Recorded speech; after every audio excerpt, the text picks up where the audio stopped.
Welcome to the Folktale Project. This is Dan Schulz. Today's story is another North American folktale brought to us by Charles Skinner. It features another strong, rather independent woman who hunts down the love of her life. This is Evangeline. The seizure by England of the country that soon afterward was rechristened Nova Scotia was one of the cruellest events in history. The land was occupied by a good and happy people who had much faith and few laws, plenty to eat and drink, no tax collectors nor magistrates, in brief, a people who were entitled to call themselves Acadians, for they made their land an Arcady. Upon them swooped the British ships, took them unarmed and unoffending, crowded them aboard their transports, often separating husband and wife, parents and children, scattered them far and wide, beyond hope of return, and set up the cross of St. George on the ruins of prosperity and peace. On the shore of the Basin of Minas can still be traced the foundations of many homes that were perforce deserted at that time, and among them are the ruins of Grand Prix. Here lived Evangeline Bellefontaine and Gabrielle Le Jeunesse, who were betrothed with the usual rejoicings just before the coming of the English. They had expected, when their people were arrested, to be sent away together, but most of the men were kept under guard, and Gabriel was at sea, bound neither he nor she knew whither, when Evangeline found herself in her father's house alone, for grief and excitement had been more than her aged parent could bear, and he was buried at the shore just before the women of the place were crowded on board of a transport. As the ship set off, her sorrowing passengers looked behind them to see their homes going up in flame and smoke, and Acadia knew them no more. The English had planned well to keep these people from coming together for conspiracy or revenge. They scattered them all over America, from Newfoundland to the southern savannas. Evangeline was taken not far away, only to New England. But without Gabriel, all lands were drear, and she set off in the search for him, working here and there, sometimes looking timidly at the headstones on new graves, and then traveling on.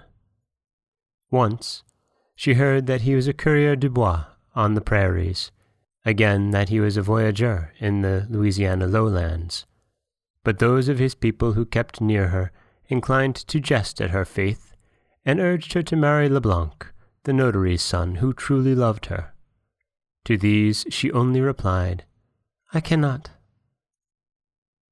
Down the Ohio and Mississippi she went, on a raft, with a little band of those who were seeking the French settlements, where the language, religion, and simplicity of life recalled Acadia.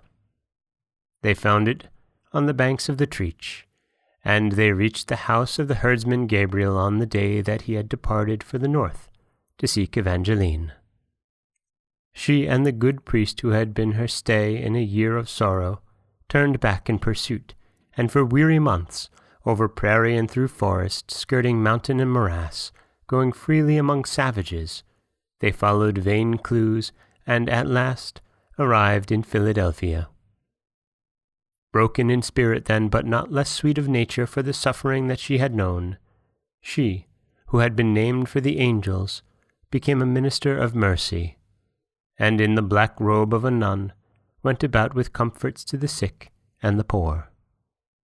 A pestilence was sweeping through the city, and those who had no friends nor attendants were taken to the almshouse, whither, as her way was, Evangeline went on a soft Sabbath morning to calm the fevered and brighten the hearts of the dying. Some of the patients of the day before had gone, and new were in their places. Suddenly she turned white, and sank on her knees at a bedside with a cry of, "Gabriel, my beloved!" breathed into the ears of a prematurely aged man who lay gasping in death before her. He came out of his stupor slowly, and tried to speak her name. She drew his head to her bosom, kissed him, and for one moment they were happy. Then the light went out of his eyes and the warmth from his heart. She pressed his eyelids down and bowed her head, for her way was plainer now, and she thanked God that it was so. And that is the North American tale of Evangeline. A sad love story from Charles Skinner. And, you can tell that it tries to be a bit joyous at the end and saying that she's found God, but there's a heartbreak there that you can't help but notice. This is Dan Scholes for the Folktale Project.